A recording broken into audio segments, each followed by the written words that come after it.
This is the Stephen A. Smith Show podcast. I'm Stephen A. We're back. No, that is not the voice of Stephen A. Smith, though this is the Stephen A. Smith radio show on ESPN Radio, the ESPN app, Sirius XM Channel 80, and hi to everyone watching at home on ESPN News. I'm Nicole Briscoe. I am not Nicole Briscoe. You're not. You're Taylor Twellman. It could be your alter ego. You know, for the longest point, time, I could not say Taylor Twellman. It's a difficult name. It was always Twayler Twellman. You can tweet us at Taylor Twellman, the traditional spelling, straight up, it's easy, or at RB_Mrs. It's very simple. Call us 888-729-3776. Are you ready for the NFL this weekend? I kind of am. Because I'm fired up. I think it's going to be my last weekend of fandom, says the Green Bay. You really believe that, huh? You got Seattle going in there? Winning that game? I think you're out of your mind there. I'm horribly cynical. I really am. I think it's like years of Cubs fandom where I just expect my heart to be broken. Yeah, I mean, you're laughing hysterically because I know you are scared. And listen, the Packers have disappointed at home, right? They've also, I feel like it's Seattle that's broken my heart so many times. Yeah. That NFC Championship game, let's see, my daughter is now 6, so she would have been 1. I was in Aspen for the X Games, and there was the whole big comeback. And I was like, there's not enough wine in the world to get me through what just happened Aspen. there. You know, like 99% of our viewers and listeners right now are like, it was for X Games. Aspen. It was for X Games. Like, clearly, when you look at me, you see host of X Games. Yeah. That's right? Exactly what I think. I hosted X Games 2 years. That had to be kind of fun, though, watching the, No, that is amazing. Like, I like to ski. Well, watching a Packers game in Aspen? That's not bad. No, it wasn't bad. It wasn't bad at all. But everyone acts like the Packers are 10-6 going into the playoffs, by the way. They're the second seed in the NFC. ESPN Radio is presented by Progressive Insurance, offering coverage options as unique as your business. Progressive covers companies of many sizes and specialties. Learn more at progressivecommercial.com. It is time for Straight Talk, brought to you by Straight Talk Wireless, and it is a big weekend in the NFL. Big schedule. It all starts tomorrow afternoon. We've got Minneapolis going into San Francisco, and then tomorrow night, capping things off, the Titans and Baltimore, and then Sunday, the doubleheader is Houston and KC, and then the game that I'm most interested in that's going to require me to nap because I have to get up at 3 o'clock in the morning on Sunday and then Monday, and I'm telling you a whole bunch of the stuff that you don't actually need to know, but it's Green Bay and Seattle. So we sort of had this conversation last week. We did. And I think that this week is just as interesting. But when you look at the games and who's playing, which quarterback is the best remaining quarterback? I didn't even think twice. It's Patrick Mahomes for me. Really? Yeah. And everyone looks at Lamar Jackson, the season he's had. Absolutely. I get that. I didn't go there. I didn't go either one of those. You're going to continue on. No, that's what we call knowing you. I can't wait for that, but I already know who you are. It's probably going to be Russell Wilson, but neither here nor there. I just look at Patrick Mahomes, Andy Reid, the Kansas City Chiefs, the way playoff games go, the way their playoffs ended last year. Oh yeah, the motivation factor.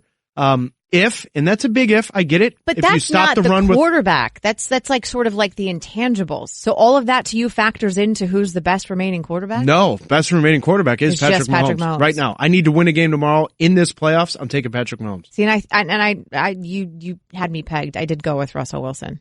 I almost just called Russell Westbrook, but I went with Russell Wilson because I think of the remaining quarterbacks, like there's truly one guy who's able, experience-wise and ability-wise, he put that team on his back. Yeah, but it's literally accounted for 95% of Seattle's offense. Fine. And I realized that they were playing a banged-up Eagles team from like top to bottom. But 95%? Are you kidding me? It's just so much he creates. Let me ask you a question, Nicole, because you actually bring it up. Isn't part of that question, though, who's the best remaining quarterback? Part of that question is, well, who has the best weapons? I think that's an entirely different topic of conversation. How so? Because I think that becomes who's the best team remaining. Because you can. Yeah, but you got to have the ability to use those weapons and tools. At some point, Russell Wilson can't carry that team all the way because at some point, someone around him has to step up. Okay. The amount of tools that Mahomes has and Mahomes. If we're going to make that argument, then I might go Patrick Mahomes, followed very closely by Lamar Jackson.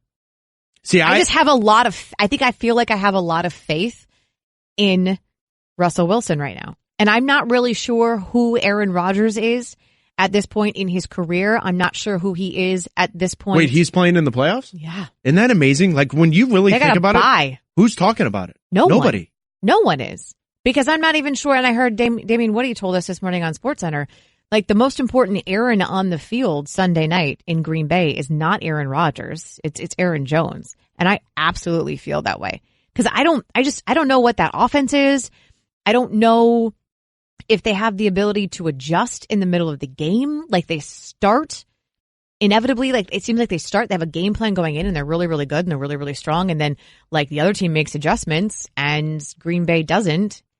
And Aaron Rodgers is trying to do things that he was doing before, like 7-10 years ago, but 35, 36-year-old Aaron Rodgers isn't 25, 26-year-old Aaron Rodgers. Yeah, it's like a father time thing. It's amazing to me how the Packers are literally the second seed in the NFC, and not a single soul's talking about it. Okay, so then when you sort of continue the questioning and say who needs to win, that's where I start. I start with Aaron Rodgers. So Aaron Rodgers is the one quarterback in the remaining of the playoffs that needs to win more than anyone. I think so. Because, like, time is running out. Mm-hmm. You've been billed as one of the greatest quarterbacks to play this game, period. Not right now, not this season. Like, if we're creating a Mount Rushmore sort of this generation's quarterbacks, Aaron Rodgers has got to go up there, right? Yeah, absolutely. So he has one. Does he need a second Super Bowl to solidify that? I think so.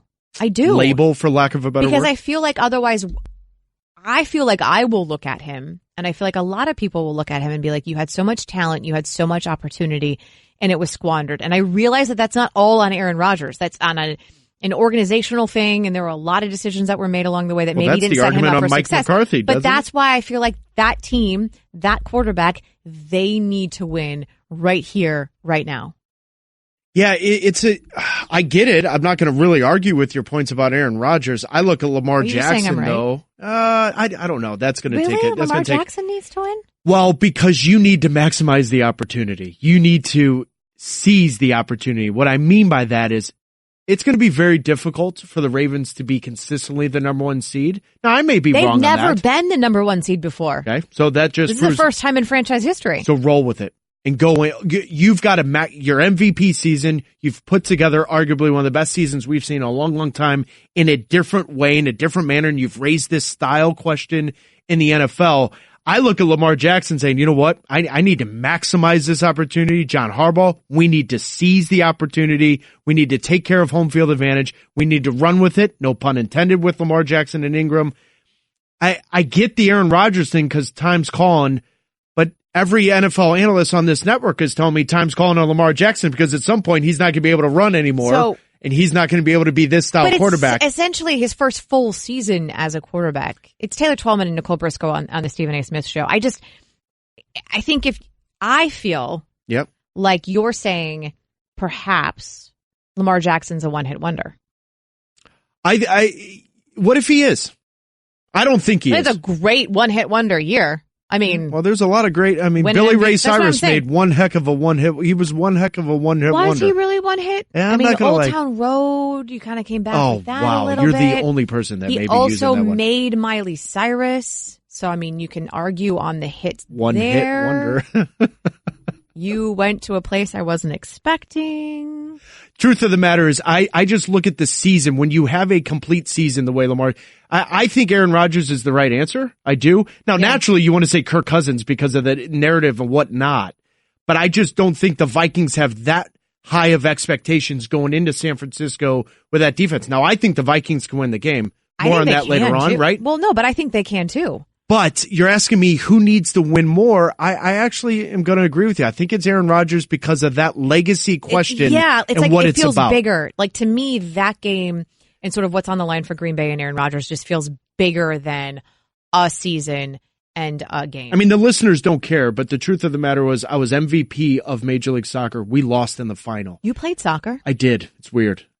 It's a sport where, anyways. You don't use your hands, you just kick with your feet, well, right? you can use, some people can use this hands. Yeah, okay. Truth of the matter is, though, Lamar Jackson, I was MVP of the league. You lose in the final 1-0. It just leaves it incomplete. You have a great year, and it leaves it incomplete. The complete season for Lamar Jackson and the Ravens. Which is what you were saying about Patrick Mahomes last season. Absolutely. It was incomplete. Absolutely. And so you want to finish it off. That's why I think there's a little bit more pressure on Lamar Jackson and the Ravens than people are leading onto. But to answer your question, as a whole, of the 8 teams remaining, it's Aaron Rodgers and that legacy, because I'll tell you right now, if he doesn't win his second Super Bowl, then you're having a real conversation if he's in that upper echelon of quarterbacks, even though our eye test and everything else that we see, he is one of the best quarterbacks we've ever seen. But we judge things by rings in this country. Eye test up until this season. So we were sitting in these seats on the Stephen A. Smith show, Monday? Yeah. Which was my Friday, so I'm confused, but on Monday. So Taylor Twellman and Nicole Briscoe with you. And the conversation out of sort of like that big win for the Vikings was, oh my God, Kirk Cousins went into New Orleans and he's righting the ship and he's changing the narrative. Mm-hmm. For 6 days. For you, 6 days. Well, okay. So for me too. When I'm looking at it and I'm looking at like the entire slate of games and sort of asking the questions that I have about the weekend, to me, he's still that guy. He's sort of still the guy that I don't have a ton of faith in him. I'm going to answer your question with another one. Who do you trust more, Kirk Cousins or Jimmy Garoppolo? Yeah. And I think a lot of people look at it that way, Nicole. Honestly, because I look at if the... Oh my God, I just said that. I think I trust Kirk more than I do Garoppolo. Why is that? I don't know. Because of Dalvin Cook? Because he's already played in a hostile environment in the sense that he won in New Orleans, and maybe that pressure's off his shoulders? Maybe. I'll tell you right now, if he wins in San Francisco, we do need to kill a little bit of this narrative. I do. I think that it's 2 road games in the playoffs. Going into New Orleans and winning in New Orleans, sort of being as clutch as he was, especially in overtime. I mean, that throw to Thielen and that throw to Diggs were ridiculous. But I mean, like if you go into New Orleans and you win in overtime, that's a big deal. If you go into San Francisco and you beat the top seed in the NFC, that's also a big deal. And I think while I'm not totally going to buy into what the $84 million guaranteed reasons were there in Minneapolis, like I maybe the narrative is changing, but I think I look at the situation with Garoppolo and I'm like, I trust in that defense so much. Yep. I trust in Kittle so much. Mm-hmm. I trust in that offensive line and the run game. And I've named 4 things in San Francisco that I trust and have no problem trusting in, and I haven't even touched the quarterback yet. I like to look at the quarterback. Yeah, he is good looking. He's not. But you talk about the 84 million reasons why with Kirk Cousins. By the way, it's not like Jimmy Garoppolo is making $12 million a year. No, that is a good point. Right? So he's all of a sudden got to live up to the expectations. Now, any athlete that's had an ACL injury or any kind of group that's had an ACL injury will tell you it often takes you 2 years to get by it. So I do think Jimmy hasn't been as sharp this year, and in large part because of the ACL. Mm-hmm. I really believe that. So I will judge. Yeah. I'm telling everyone, I will judge Jimmy Garoppolo next season because that's how athletes are. Now, Adrian Peterson is the outlier where you could tear your ACL. You get like weird freaks that are and like, show up 3 months later and all of a sudden you're MVP. No one knows. Yeah, absolutely. The truth of the matter is, though, talk about the $84 million on Kirk Cousins. That's a huge chunk of change that Jimmy Garoppolo was brought into San Francisco from the New England Patriots. A lot of Patriots fans wish they kept Jimmy Garoppolo with the way Tom Brady's situation's going on. Could look a little bit more uncertain. There's real pressure on Jimmy Garoppolo to not lose the game because he doesn't necessarily need to play that well. What if it's a close game? Is it one of those games where, like, if it comes down to the final possession, that it's okay?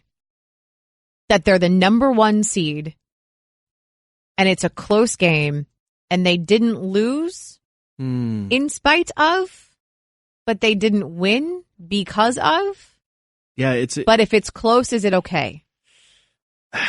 Or because you're the number 1 seed, you have to win. You have to win the game. You have to win the game, in my opinion. So so then I really hope Green Bay wins. Extra lots.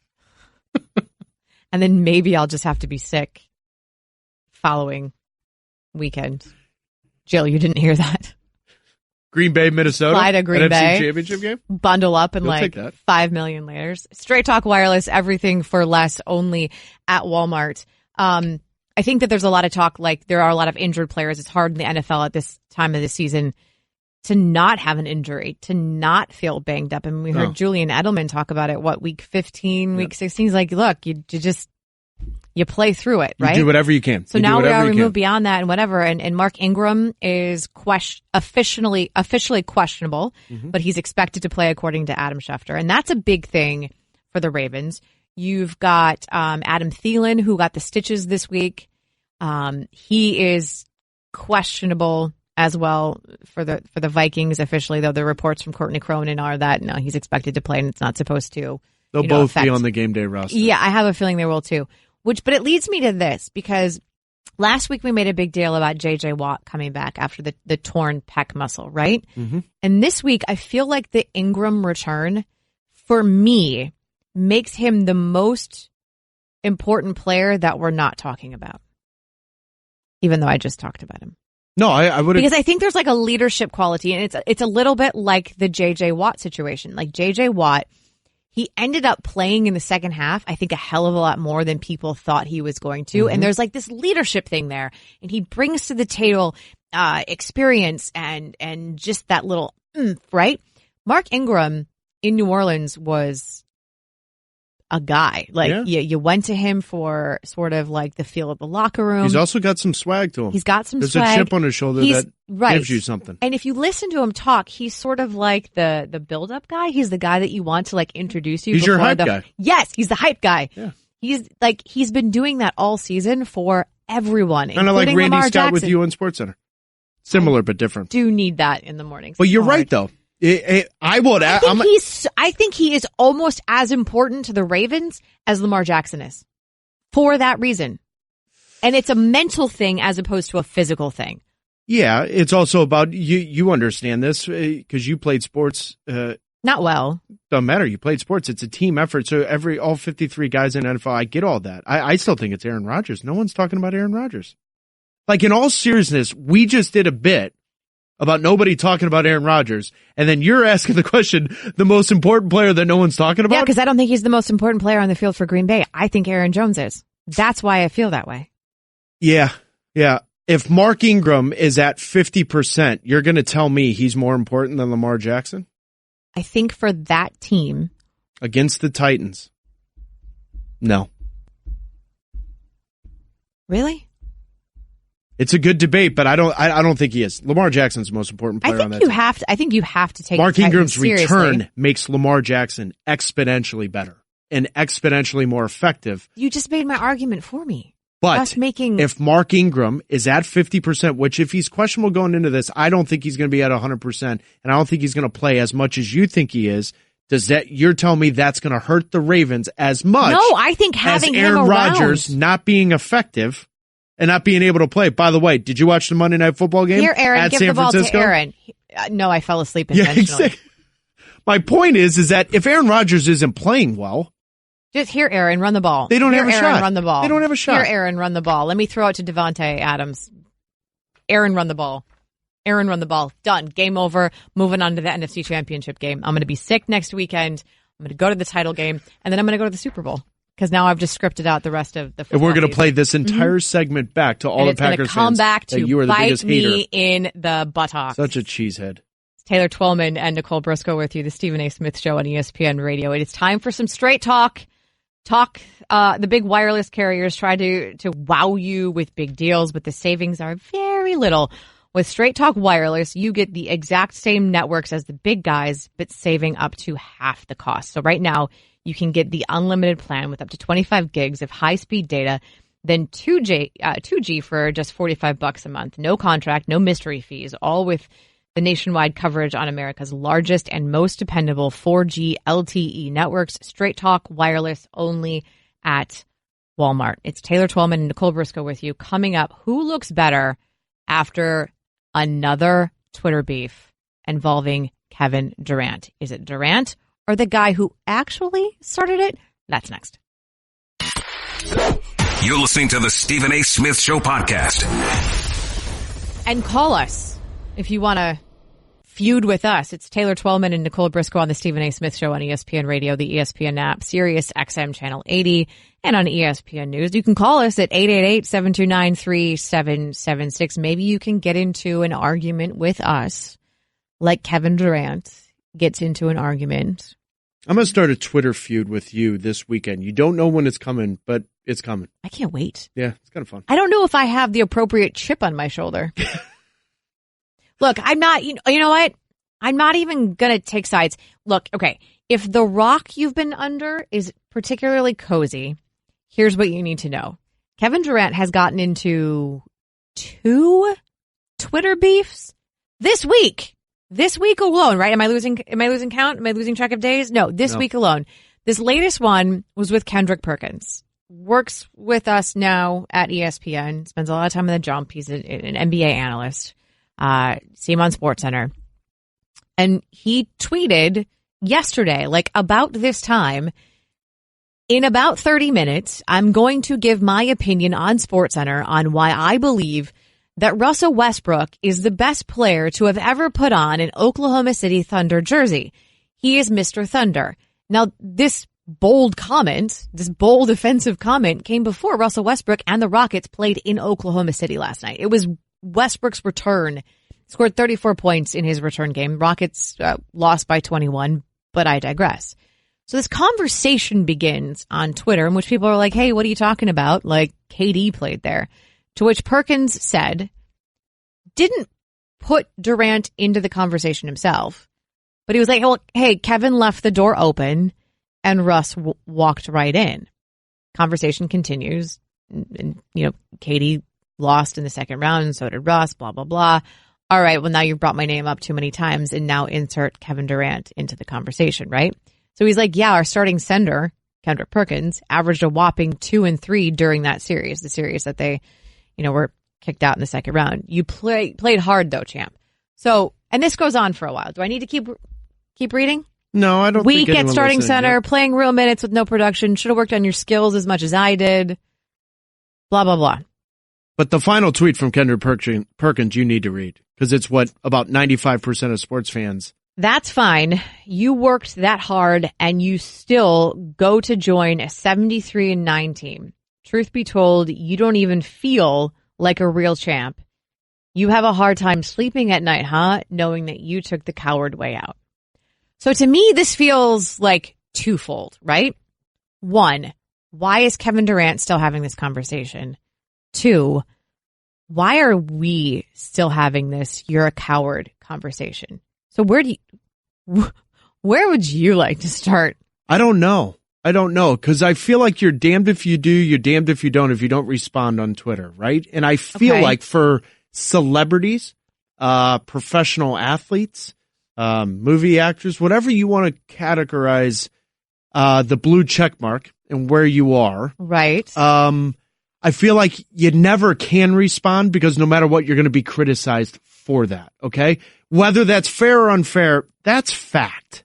You can't really do what Kevin Durant's been doing, whether it's a burner account, which for me, I'm glad it wasn't a burner account. Just be you. Be honest. Just be you. If this really bothers you with everything Mr. else, Chip. just be Kevin Durant and argue with everyone, fine, and then we know where you stand. The burner accounts bothered the absolute heck out of me. Yes. Because now that seems a little fraudulent to me. But this wasn't. This was straight from Kevin Durant. This was straight from Kevin Durant. So, in my opinion, there is progress there. And you laugh, but there is because... Okay, so that's how low we've set the bar. No, but for Kevin Durant, this is progress for him because now he's owning up that he's got a chip on his shoulder and anything said to him bothers him. Now, for me, Kendrick Perkins didn't really say anything because what he said in the tweet that everyone is missing when they discuss this by themselves is the argument was Russell Westbrook isn't the best player to play for the Thunder because he lost 3 straight times in what round? Second round. And Kendrick Perkins then says, well, KD lost in the second round, so too. what gives? Right. What's the problem here? I think it's a bad look. And for perhaps once, I actually agree with Stephen A. Smith. Roll it. Here's the bottom line. Kendrick Perkins knows that Kevin Durant is better than Russell Westbrook. Mm-hmm. Anybody that knows basketball knows that Kevin Durant is better than Russell Westbrook. No disrespect. But he said it, Perkins said it, only because he's saying in Oklahoma City, they're going to love you for life because you wanted to stay whereas the other guy left. Kendrick should have elaborated on that. He did not. But in the end, what the bottom line is, you are Kevin Durant. You are the narrative. You are the headline. And the fact that you made the statement that you made on the day that Russell Westbrook is being celebrated in Oklahoma City makes you look bad. Stephen A. Smith, Taylor Twellman, Nicole Briscoe filling in for him on the Stephen A. Smith show. And I think that's the thing that I don't understand. It's like Kendrick Perkins, his wild and crazy opinion was like, if you're going to look at somebody and say that person is Mr. Thunder, it's the guy that didn't leave. It's the guy that stayed for 11 seasons. Russell Westbrook never asked for a trade. He didn't ask to be traded and sent to Houston. He brought in other players.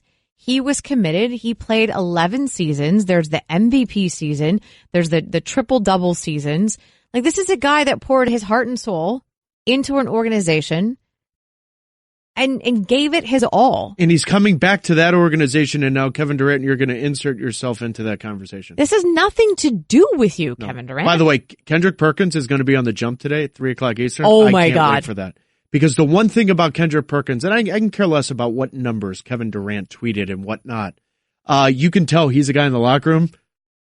He doesn't hold anything back. So he'll call you out who you are. Yes. He was a huge part of the Celtics with Kevin Garnett and Paul Pierce and Rajon Rondo, Ray Allen, and them winning that championship. Perkins was a huge part of that. He's a glue guy. He's a no-nonsense guy. I don't think Perkins said anything wrong. I agree with Stephen A. Smith.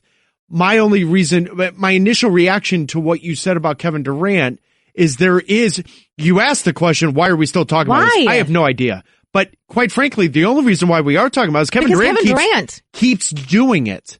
Now, Does he need it? Oh, I think that's the biggest reason why he left the Warriors. I think winning the championships that he did with the Warriors, it didn't solidify him in his own mind. So he doesn't look in the mirror and look at it and say, so he indirectly, his actions. So you're saying what Kendrick Perkins said, that he can't sleep at night because he doesn't feel sort of. Yeah. I mean, listen, I couldn't believe he left because you were up 3-1 against the Warriors, and I'm not going to relive that.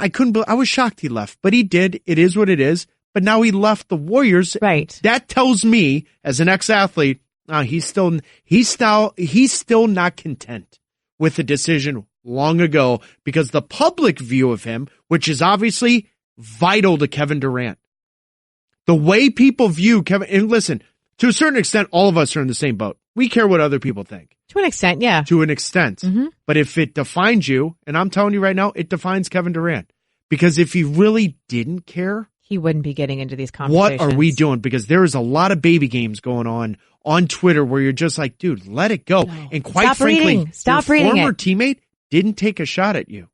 All he said was a factual thing that happened, which is you lost in the second round.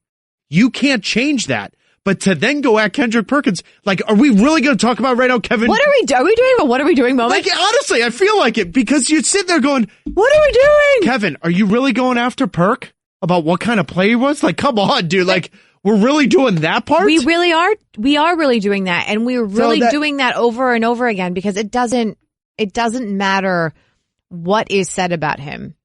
That's where he goes time and time again. Just to give you an idea, Perkins was on SportsCenter yesterday to give you a little bit more context about sort of the opinion that started this. Yep. To your point, this had nothing to do with Kevin Durant. It was literally what Russell Westbrook brought to the city and the franchise in Oklahoma City. When you put Russell Westbrook in a cage with 5 lions, you know what you get? The lions are gone. No, you get 6 lions. Oh, okay. I'll take it. This guy got serious heart. This guy is one of a kind. He is Mr. Thunder. This guy leads that organization in points, rebounds, assists, steals. And I expect the OKC Thunder to roll the red carpet out and put the Brody, why not, and everything else in it. I kind of agree with Kerry Champion there. I'm not sure there would be 6 Lions. I think there would be 1 left standing, but neither here nor there with Kendrick Perkins' analogy. But this was all about celebrating Westbrook and what he meant to Oklahoma City Thunder. And that's where I go back to Kendrick Perkins. While Stephen A. Smith will say he needed to elaborate more, fine, whatever, he didn't take a shot. This was in a conversation. In the conversation in comment about Kevin Durant was with regards to Westbrook and his second round dismissals. Yes. This is where Kevin Durant, to me, get healthy, start playing basketball, do something. Worry about you. But why are you wasting your time on there? And quite frankly, your teammate, he didn't say anything wrong. No. It just belittles you again in the eye of all of us on the outside. Stop ruining your own legacy. Like you're sort of, for lack of a better phrase, shooting yourself in the foot. So take your season, rehab, get better, come back as strong as you were, and build something new with a new cast of characters in Brooklyn. You know what's scary to think, Nicole? And then maybe we'll forget about it. But stop living in this narrative that's being created for you, but then you're perpetuating it because you can't let it go. Yes. You know what's scary? Kyrie Irving and Kevin Durant in the same locker room. And that is where for all of and I live in Boston, so for the listeners and viewers at home, so much of the conversation on the record and off the record is about Kyrie Irving and what went on with the Celtics and how difficult it was for the Celtics front office and whatnot. Nicole, then Kevin Durant says, that's who I want to play with? I know. Dear Lord, that's going to be an interesting dynamic when both of those players are back in that locker room. Yes, very much so. It's Taylor Twellman and Nicole Briscoe with you on the Stephen A. Smith Show. You can give us a call, 1-888-729-3776. I wanted to pass this bit of information along, for baseball fans out there. Did you see the numbers on Mookie Betts? Yeah. It's a record largest breaker. Ever, right? Yeah, Mookie Betts is getting a 1-year, $27 million contract from the Boston Red Sox in a record agreement that will avoid arbitration. That's according to our Jeff Passan. Of course, it was the pre-arbitration agreement with the Rockies last year with Nolan Arenado. That was at $26 million. So this is a million more than that. So he'll be a free agent, will Mookie, after the 2020 season. Before the 2019 season, Betts said he wasn't. Do you want to waste everyone else's time and bring in Chris Bryant's new deal if you want to get that over with? Yeah, Chris Bryant's going back to the Cubs too for $18.5 million. That's good. Awesome. And I know you're thrilled about that as a Cardinals fan. Yeah. You know what? We were in the playoffs last year. This is what you're going to pick a fight with me about, isn't it? This is it. We were in the playoffs last year. Mm-hmm. Vivid Seats, the top ticket source for live events you crave, now has a loyalty program that allows fans to earn credit back. Go to the App Store or Google Play, download the Vivid Seats app, and then enter the promo code ESPN25 for 10% off your next order. Protect your engine this winter. Use Pennzoil synthetic motor oil made from natural gas, not crude oil. I just rolled two things into one there because I can That's read. what you do. I went to the Zoolander School for kids who can read good. Coming up with Taylor and Nicole, the NFL's chief medical officer is calling one NFL player a hero. And it's not for anything he did actually on the field. That's coming up next. Guess what? You're in the middle of the Stephen A. Smith Show podcast. Damn it, I mean it! You can join us on that line, 888-729-3776. It's Nicole Briscoe and Taylor Twellman on the Stephen A. Smith radio show on ESPN Radio, the ESPN app, Sirius XM Channel 80. And hi to everyone who's watching us on ESPN News. We have your makeup done, right? We did it. We're good. You're not shiny or greasy or anything. Wow. You're good. Okay, all right. Just wanted to make sure See how it is. I know, like, you're high maintenance and everything. This mug over here doesn't need a lot of work over there. No, it doesn't. You woke up looking like that. Hey, tune in to ESPN Daily's podcast, bringing you a deep dive into a single story from one of ESPN's hundreds of reporters, presented by Dell Small Business. You can download, subscribe, and review ESPN Daily, available wherever you enjoy your podcasts. I feel like I could take a deep dive into this Carson Wentz situation after last week, which he took himself out of the Eagles playoff game. Yeah. His playoff debut with a concussion. And I think it's very interesting because this week the NFL's chief medical officer called Carson Wentz heroic because Wentz said, I'm feeling problems here. Mm-hmm. I'm recognizing this and we need to check me out. What do you think about what Carson Wentz did? This is the most important revelation, I think, in the NFL in the last, I'm going to say 15, 20 years regarding traumatic brain injury, because now all of a sudden there's a message out there. And listen, if I'm not mistaken,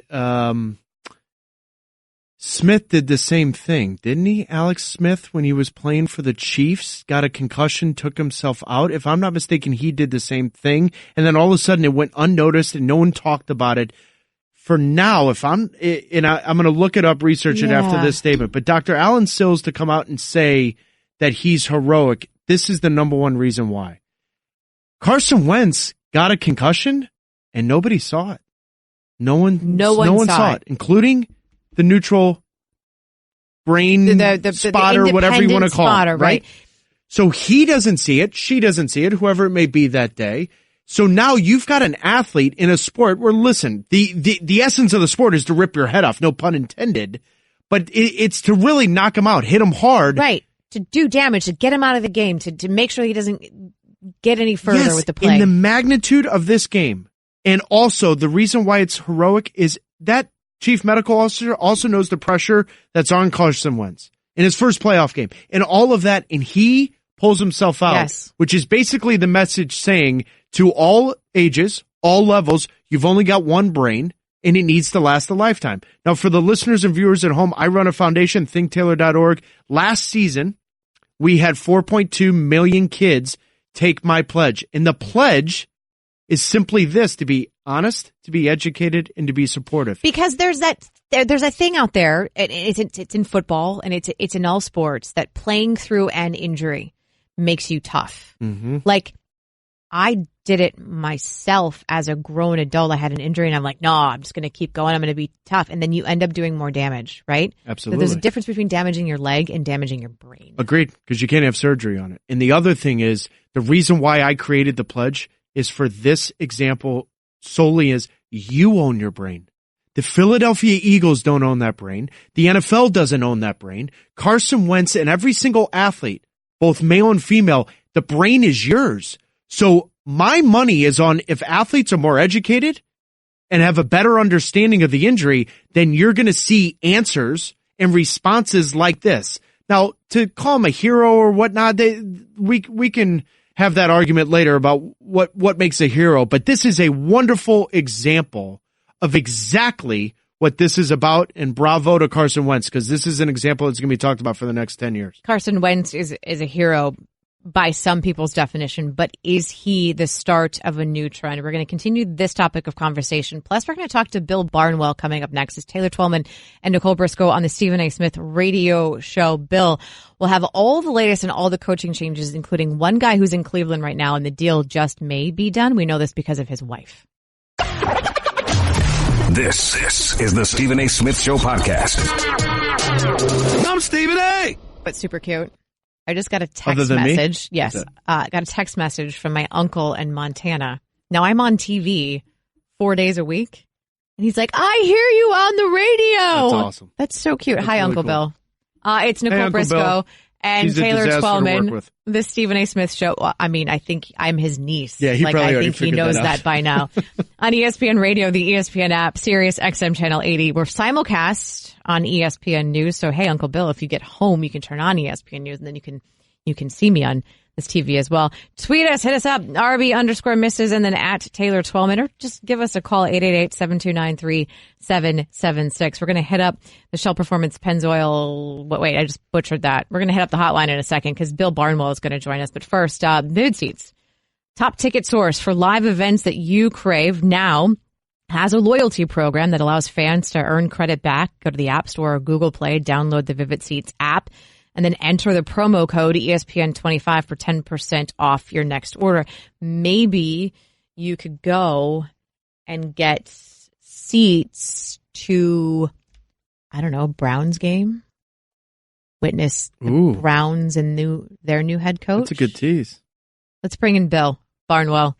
He's an ESPN NFL senior writer. Good to have you on, sir. Can you help me understand what Cleveland is doing right now? What are they doing? Where are they at in their coaching search? Hey, guys, I don't really have a great sense for what Cleveland's bigger plan is. You know, with the Giants, with other teams, I think there was a little bit of logic behind what they were doing. The reality is this is not a very inspiring job. It's the last job that's available, but it's a mess. You have different people reporting to ownership.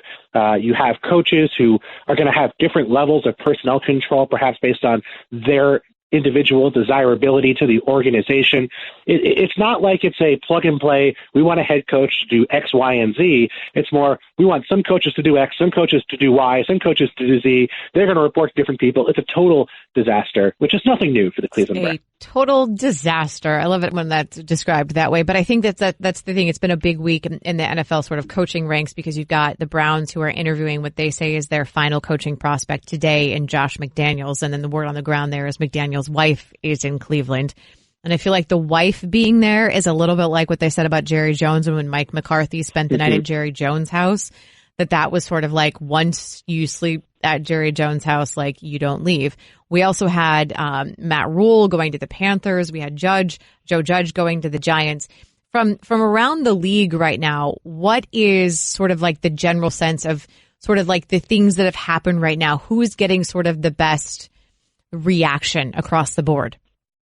I think everyone's sort of excited by Matt Rule. This is a guy who, of course, last year, honestly, was so close to being the Jets head coach that, stories were getting filed with Matt Rule being the new head coach. And at the last second, the Jets decided, hey, we want to make a decision for you on your offensive coordinator. And he sort of walked based on that, went back to Baylor, had a great year at Baylor. The Adam Gase situation happened. The Jets are a whole other story.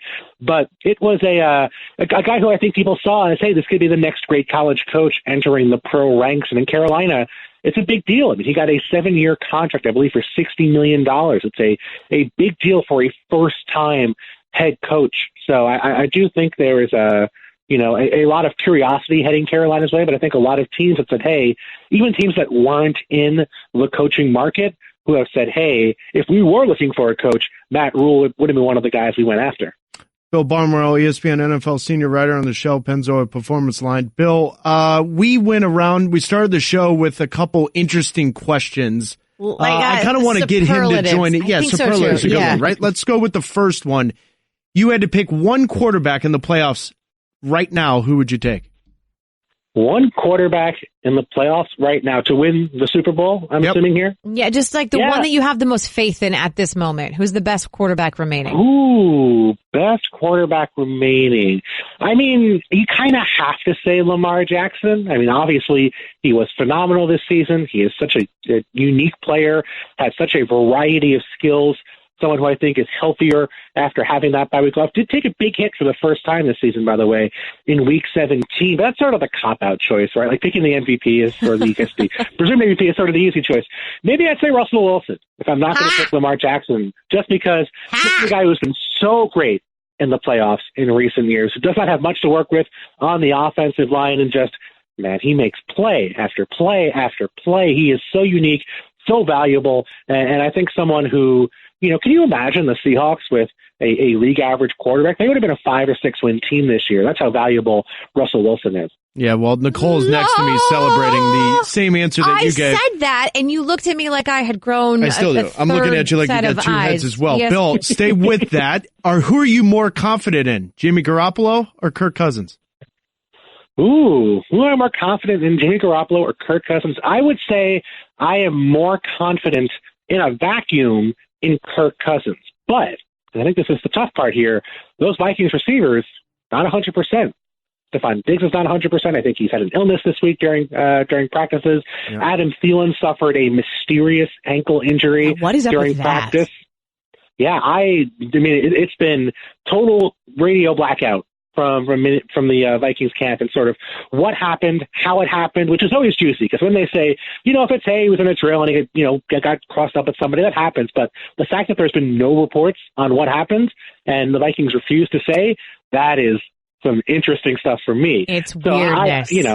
I think with Kirk Cousins, with his receivers, I would be more confident in. But Jimmy Garoppolo is going to have a much healthier set of players around him, so I'm more confident he's going to have a big day on Saturday than Kirk Cousins is. Yeah, Minnesota at San Francisco is their early game tomorrow afternoon. ESPN Radio is presented by Progressive Insurance, making it easy to bundle your home and car insurance. It's Taylor Twellman, Nicole Briscoe, and Bill Barnwell, the ESPN NFL senior writer. This is the one that I think sort of got the biggest debate from us. Who is the least talked about, most important player this weekend? Least talked about, most important player this weekend. So, Bill, while you scatter your gather your thoughts is a better word. You said Nicole. Well, I said Mark Ingram, in part because we'd already had another conversation about Aaron Rodgers. Yep. And I said Aaron Rodgers. But we'd already talked about Aaron Rodgers in a different light. So I felt like. So now you're giving background to Bill. Let Bill be his own man and come up with his own decision. You were leading him in the first place. Why are you judging? You quit judging me. You shut your mouth when you're talking to me. Thank you, Taylor, for clearing out a path for me on this one. I needed a little bit of time, but here's the guy I'm going to go with. And it's not an obscure name by any means. It's someone who we're not thinking about is J.J. Watt, where J.J. Watt came back last week from an injury. People were not expecting him to come back. Beginning of the game, he's playing 1 out of every 4 or 5 snaps. He is a part-time player. As the game goes on, the Texans need him. He's back every single down. He has a sack. He helps out with a fumble. Texans come back, win that game. They were a much better defense this year with J.J. Watt on the football field, which, hey, that makes sense, right? J.J. Watt's one of the best players in football. So my question now is, can J.J. Watt be the J.J. Watt we know as a Defensive Player of the Year candidate against the Chiefs, who we know have a great offense, just had a week off? Andy Reid's record after a bye is well known. And J.J. Watt, even he said, hey, just because I came back last week doesn't mean I can do that for the rest of the game against the Chiefs. So if we get 15 snaps out of J.J. Watt, I'd be worried about the Texans' chances. But if they get 60 snaps and he plays well, that's a different ballgame. Now, for the record, I would just like to say that we sort of, that where you went with J.J. Watt is where I went with Mark Ingram. Because I said J.J. Watt obviously brings, like you said, the Defensive Player of the Year candidate conversation to the table. My Mark Ingram part of it is what he does for Lamar Jackson opens up Lamar Jackson's game. But I think there is a leadership quality to Mark Ingram inside that relatively young, relatively unexperienced Ravens locker room. And what did we call him? He's like the hype guy, right? Yeah. He's been the hype train all season for Lamar. Why am I Justin Tucker? I was like, when Tucker kicked that kick, he's been the hype guy for everyone this season. And then like even his own backup, he's like, oh, guy's a beast, blah, blah, blah. And he was a beast against the Steelers. And I think that there is a quality in that particular player, the guy that is like the consummate professional team player, but also a beast on the field. There's an intangible to that guy that makes him important. And that's why I went with Ingram for that person. Did Bill or I ask you why you went with Ingram? Just you clarify. questioned but it. I will say this. I don't like you very much right now. Go back to last year's Ravens playoff game where they lost. The Chargers came out, and they came out with a ton of defensive backs. They went small. They went with speed to try and take away Lamar Jackson as a runner. Now, they bring in Mark Ingram during the offseason. Mark Ingram is a big boy. Mark Ingram is someone who's going to run you over if you play 6, 7 defensive backs on the field. So if he can't play, then I wonder if the Titans kind of follow that philosophy and go smaller, go faster, and if the Ravens have a plan B to counter that. Because last year, without that big bruising back, they didn't have that plan B. Bill, I look at the wild card weekend, 3 of the 4 away teams won. I look at this weekend. If you were going to give me one road team that has the best chance of winning, who would that be? Road team with the best chance of winning, I'm going to say Seattle. Yep. Nothing against the Packers, nothing against what Aaron Rodgers and company can do. That is a team that did not look great during the second half of the season. They won a bunch of games, but it was some pretty close contests. The Seahawks, I think, no one expected them to be here. You're supposed to lose in the first round. Nothing to lose for the Seahawks. And a team that, one play away from being, I believe, the 1 or the 2 in the NFC, in Week 17. So a team that was very good all year. And Russell Wilson, I think, gives them an upside that very few teams have. I mean, Russell Wilson, he can't guarantee he's going to have a huge day, but of those road quarterbacks, I would put Deshaun Watson in that camp as well. Just I think the Chiefs are a little better than the Packers, but Russell Wilson's upside is he takes the game over and wins the game for his football team. So, there's some bad Seahawks-Packers playoff mojo from the past in Seattle. Just a little bit. I think, they're the of those 4 teams. I would say if I had to pick one, I'd pick Seattle. So full disclosure, I'm from Wisconsin. I grew up a Green Bay fan. If I would ever go against Green Bay, I think my family would disown me, but I am legitimately a fan of Green Bay as it is. And it's interesting, sort of like the Russell Wilson connection to Wisconsin. He played a year in college there. And if you look at the history between the teams and a quick check at the weather, traffic and weather together on the 8th, the weather Sunday night in Green Bay is going to be cold, right? So you sort of look at Aaron Rodgers and think, well, he's got the advantage there because he plays more games in the cold. Russell Wilson threw career high 5 picks back in 2016 in a playoff game in cold weather in Green Bay. So there's that storyline. But I kind of go back to what Bill was talking about how the road team most likely to win, he feels like, is Seattle. So let me go to the other team and let me hear your thoughts on this, because you've got Aaron Rodgers and you've got Aaron Jones for Green Bay. Which Aaron, in your opinion, is the most important Aaron on the field Sunday night? It is Aaron Jones. Thank you for setting me up with that. I have a good Aaron Jones fun fact for everyone on the radio. Aaron Jones, over the course of the year, when he's been on the football field, the Packers have been the 3rd best offense in the NFL by a stat we use at ESPN called expected points added. Basically, just you account for everything with yards, turnovers, touchdowns, etc. 3rd best offense in the NFL with Aaron Jones on the football field. With Jamal Williams on the football field, they are a bottom 5 offense. That is a really huge drop-off for any pair of running backs. Typically, you don't see that sort of difference from a starter to a backup. Now, when Jamal Williams has been hurt, Aaron Jones has taken over, played the majority of the snaps, and been very, very effective in doing so. But the Packers feel quite confident that they've wanted to split snaps between Aaron Jones and Jamal Williams. And hey, guess who's back this week is Jamal Williams. So I think if the Packers go with what the numbers say, and they play Aaron Jones for 95% of the snaps, they are going to be in great shape. But if they go back to this 70% Aaron Jones, 30% Jamal Williams split, I think there's going to be trouble, because I think they're not that same offense without Aaron Jones on the football field. That, to me, feels like a coaching decision, which leads me to the next question we have for you. So a reminder, as we're talking to Bill Barnwell here on the Stephen A. Smith Show with Taylor Twellman and Nicole Briscoe, the playoff slate this weekend starts Saturday afternoon with Minnesota at San Francisco. The night game is Tennessee at Baltimore. And then Sunday, it's Houston at KC, and it rounds out the night. The night game is Green Bay at Seattle. There are young coaches. There are more experienced coaches. Which coach this weekend has the most on the line? Which coach has the most? Bill O'Brien, I'm going to say, actually, because, think about Mike Zimmer, Kyle Shanahan, those guys are going to be set for next year. Mike Vrabel, no one expected them to beat the Patriots. They did.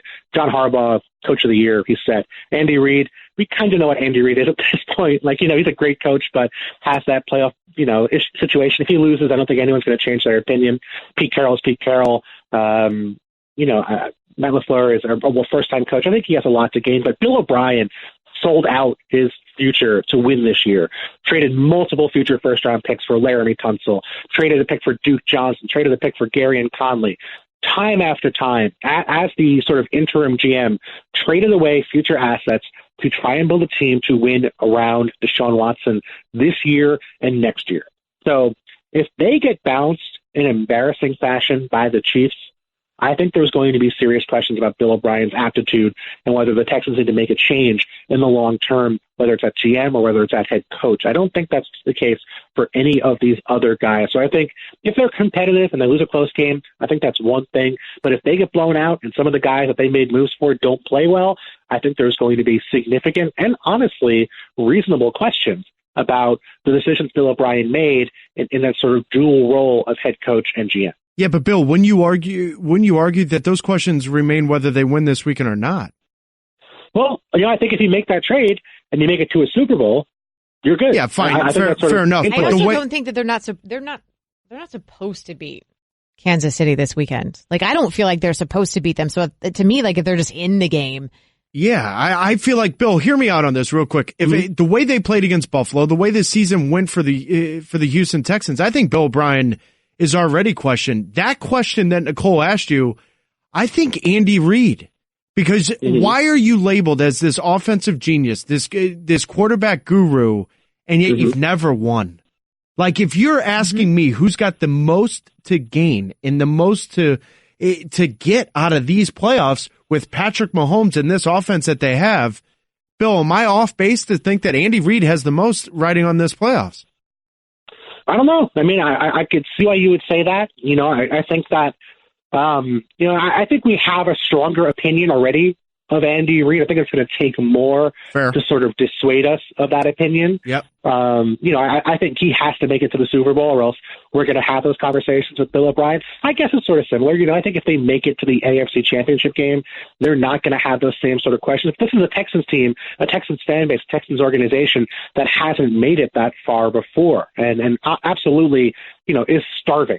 To even make it to the championship game would be a huge victory for Bill O'Brien. With Andy Reid, he's made it to the championship game 4 or 5 times over the course of his career. I think he has to not only win this week, but then also win next week for Andy Reid to start having that conversation of, maybe this is the year that we sort of have that offensive genius, that guy who has the best quarterback in football when he's healthy, and Patrick Mahomes, that they did take the right steps and did take that leap to being something that Andy Reid was not in the past. I just want to say something that may be unpopular to a lot of people in the Green Bay corner. I think that this is a really big game for Aaron Rodgers and Matt LaFleur, because I think I do too. A home game, a playoff game, sort of at this stage in Aaron Rodgers' career, where sort of his legacy it's not on the line, but sort of where he stands in the hierarchy of some of the greatest quarterbacks of all time.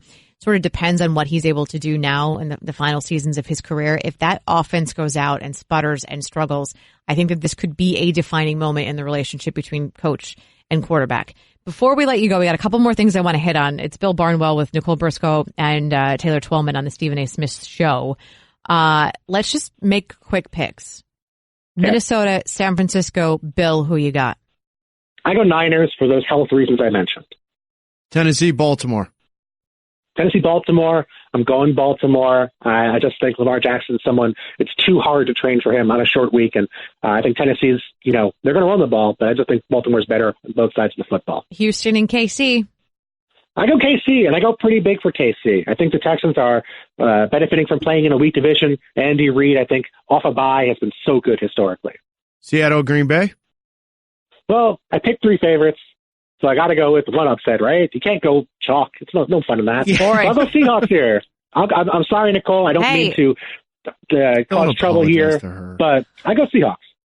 All right, so I actually agree with all of those. Now, I want to remind the listeners and viewers, those are just straight up picks. Those are not with the spread. No. There's no over-under in there. So you like or you don't like. He's just straight up picking the winners. We're not offering advice in any way here. No, but we None. were talking about big moments, monumental moments, and I thought what was very interesting, and I want your quick thought on the Carson Wentz being deemed heroic from Dr. Alan Seals, the chief medical officer for the NFL, about pulling himself out of the NFL game because he had concussion symptoms and not because someone else told him. Do you think this is something that's going to resonate in the NFL more so than any other concussion instance that has happened over the last 5-6 years?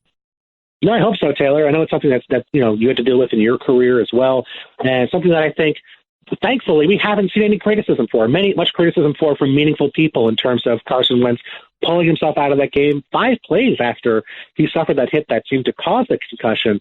I think there's just the situation's changed. 15 years ago, I think there would have been people saying, hey, you should have stayed in the game. You shouldn't have pulled yourself out. That's obviously stupid and, embarrassing in hindsight. But thankfully, I think there is a culture now, or hopefully the culture is improving to the point where someone looking out for the health of their brain is more important than winning a playoff game. And I hope that, in the future, whether it's a college situation, whether it's guys coming into the league, people are going to see that Carson Wentz is still being treated as a great quarterback and someone who, made the right decision, and none of his teammates, none of the people around him regretted that decision. So obviously, unfortunate for the Eagles, unfortunate for Wentz, who I'm sure wanted to play in that game and do well, but the right thing for Carson Wentz, the right thing for the NFL is for him to come out of that game and get tested for a concussion. And I think that happy to see what the reaction has been so far. Bill Barnwell, thanks so much. You can check him out on Twitter at Bill Barnwell. You can also check him out on ESPN.com. He's an ESPN NFL senior writer. One of the things that I've loved reading to this point is something you wrote right after the Patriots exited the playoffs. More than 30 events that led to an early playoff exit. So check him out. We appreciate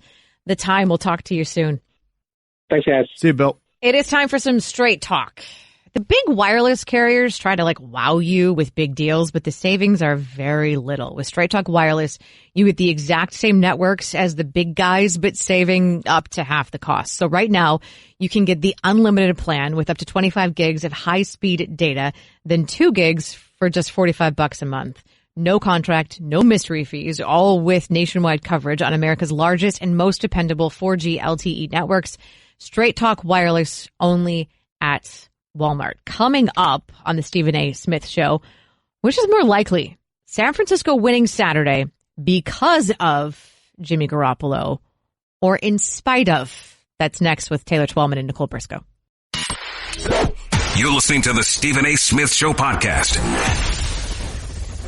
Stephen A. Smith on ESPN Radio, except I'm most definitely not Stephen A. Smith.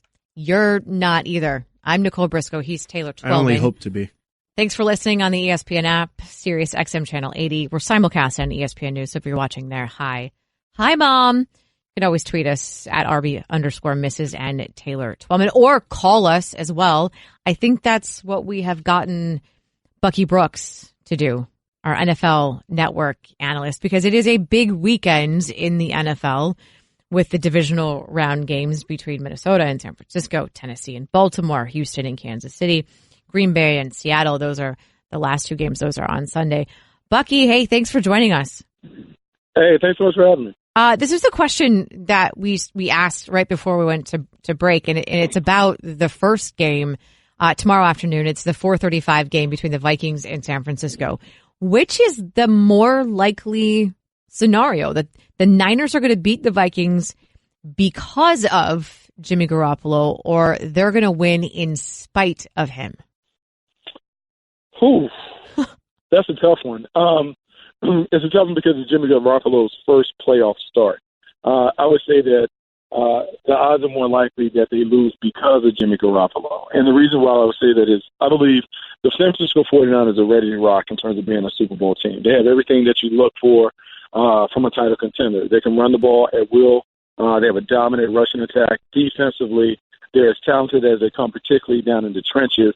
The one thing that you worry about when you look at this team is Jimmy Garoppolo and his ability to take care of the football.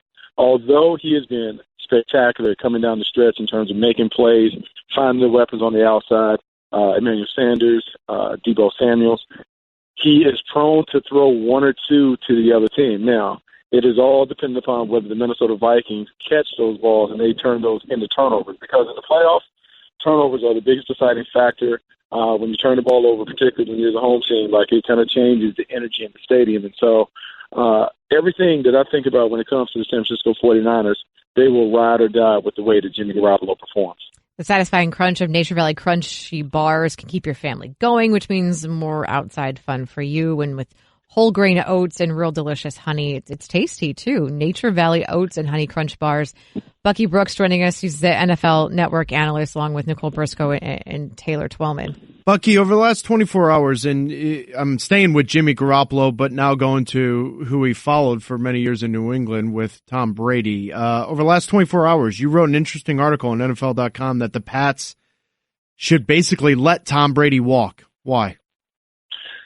So there's always a thing in every sport. Like, it's better to get rid of a player a year too soon than another a year too late. And the reason why is because, especially your superstars, when those superstars decline, they not only affect the way that you perform on the field, but they also significantly impact your salary structure. Tom Brady will be commanding a salary that would be significant if he gets what he wants, which would be anything over $25 million. However, we've seen evidence last year that his game is beginning to deteriorate. His game is beginning to decline. We saw him have a passer rating against pressure that was the lowest in all of football. We saw him rank after week 4 in the bottom 6 in several passing categories, from completion percentage, yards per attempt, passer rating. He was very, very pedestrian by the standards that we've seen him. And when you factor in the age, 43 years old, what are the odds of him coming back? Living in Los Angeles, I saw the L.A. Lakers kind of hitch their wagon to Kobe Bryant. Mm-hmm. They wanted to take him through the farewell tour, and they really did it to their detriment. I think for the New England Patriots to be what they've always said they are, all about winning, all about playing the best players, this is the natural breaking point for them to separate from Tom Brady, Bill Belichick, rebuild the team in the image that he wants, because they have a bunch of 30-somethings that also are free agents. I think this is the time to hit the reset button on what the Patriots are and what they could be going forward. Okay, so Bucky, I want you to plug and play for me then. It's sort of a two-part question. If Tom Brady is going to leave New England, where then is the best home for him? And then who would be the best Tom Brady replacement in New England? It's tough. So Tom Brady still offers some winning characteristics to help a team get over the hump.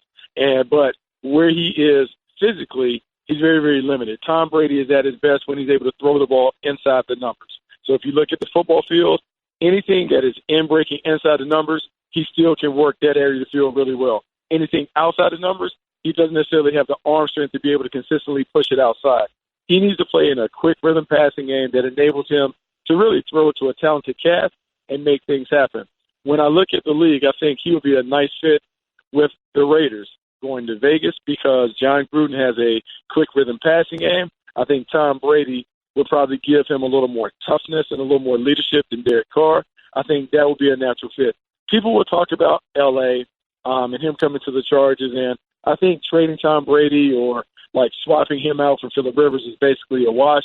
I think the Oakland Raiders would probably offer him the best situation.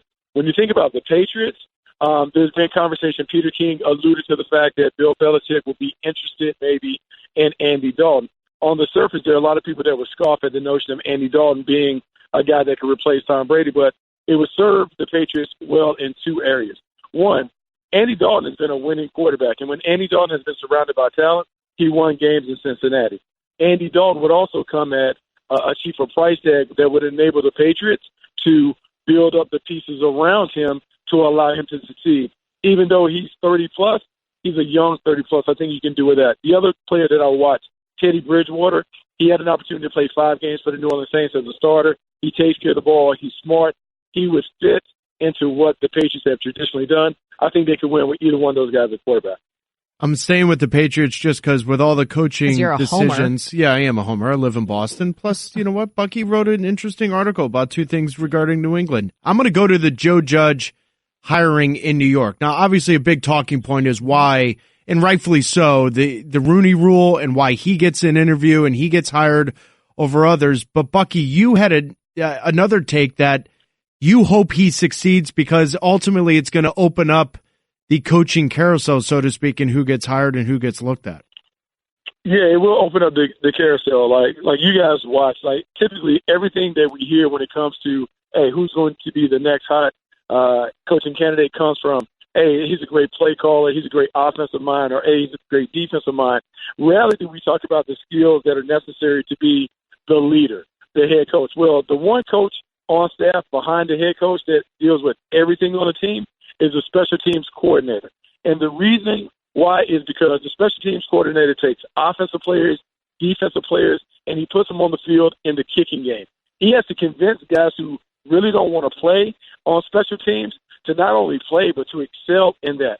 He also has to manage positional coaches because when you're doing those things in practice, the kicking game, you need the assistance of the DB coach and the wide receiver coach and others to help out. So now he has an understanding of how to manage your staff where offensive coordinators and defense coordinators may not have that same advantage. And then outside of the head coach, the special teams coach has to manage the game each and every Sunday. He understands down and distance situations on 4th down. How do we want to play it? Do we want to punt? Do we want to go for it? All of those things. So he actually comes ready-made to be a head coach because of all those experiences. So I'm hoping that Joe Judge has an opportunity to have success so other teams will say, you know what, I don't necessarily need an offensive mind. I can go get a special teams coach because his management experience would give him an opportunity to be a really good coach, a really good head coach. And if nothing else, he sort of made us want to run through a brick wall for him after that introductory press conference. It's Taylor Twellman, Nicole Briscoe on the Stephen A. Smith Show on ESPN Radio, Bucky Brooks, the NFL Network analyst, joining us. I would like to get out of New England, but let's stay sort of New England adjacent at least, because it was the Tennessee Titans that kicked New England out of the playoffs and ended their season. But it was what Derrick Henry was able to do against that Patriots defense, which was the number 1 defense in the NFL this last season. He now goes on to play the Baltimore Ravens. It's the 8:15 game tomorrow night. What are you expecting It's not like the Baltimore Ravens defense is a bunch of slouches over there. They're also really good. So what are you expecting of Derrick Henry this week? Look, I think this is going to be a bloodbath. I think it's going to be a very physical game. I think we will be able to feel the physicality and toughness in this game just by looking at it on TV. I would expect it to be a rugged game. For the Tennessee Titans, look, their path to victory is very, very small in terms of how they have to play. Ryan Tannehill has to play really well. Well, the way to elevate Ryan Tannehill is to make sure that the threat of the running game creates opportunities down the field. I don't know if Derrick Henry is going to be able to replicate what he was able to do against the Patriots because the Baltimore Ravens are really going to commit the blitzing the Tennessee Titans up front, and they're going to dare the Titans receivers on the outside, A.J. Brown, Corey Davis, to be able to win against some of their man and combination zone coverages. This game will ultimately be decided by how Ryan Tannehill plays. Last week he was able to get away with winning with fewer than 100 yards. He has to have more yards in the pass game, more productive plays in the pass game for them to win. It's a tough game for the Tennessee Titans because Baltimore is a different animal when they play at home. Yeah, their leading receiver last week had something like 20 yards. 20 Ryan yards Tannehill receiving. had 75 yards Yeah, it's ridiculous. You can catch more of Bucky Brooks on the NFL Network. You can also hit him up on Twitter at Bucky Brooks. Hey, thanks so much. Thanks so much for joining us. We appreciate the time. Thanks, Bucky. Hey, thanks so much for having me on. The Stephen A. Smith Show is brought to you by Shell V-Power Nitro Plus Premium Gasoline, engineered with 4 levels of defense against gunk, wear, corrosion, and friction. It's Nicole Briscoe and Taylor Twellman. More of the Stephen A. Smith Show next. Guess what? You're in the middle of the Stephen A. Smith Show podcast. Damn it, I mean it! Yes, all of that. We've got a few minutes left with you, Taylor Twellman, Nicole Briscoe, on the Stephen A. Smith Show on ESPN Radio. If you want to give us a call, do so. 1-888-729-3776. Hulu paid Todd Gurley and his hashtag catfluencer named Mr. Hulu has live sports a lot of money to tell you that Hulu has live sports. But guess what? What they didn't get paid to tell you is that on top of live sports and over 60 channels, you can access Hulu's entire streaming library with tons of the hottest shows and movies and exclusive originals. You'll never want to turn off your TV. So start your free trial today. Live TV plan required. Restrictions do apply.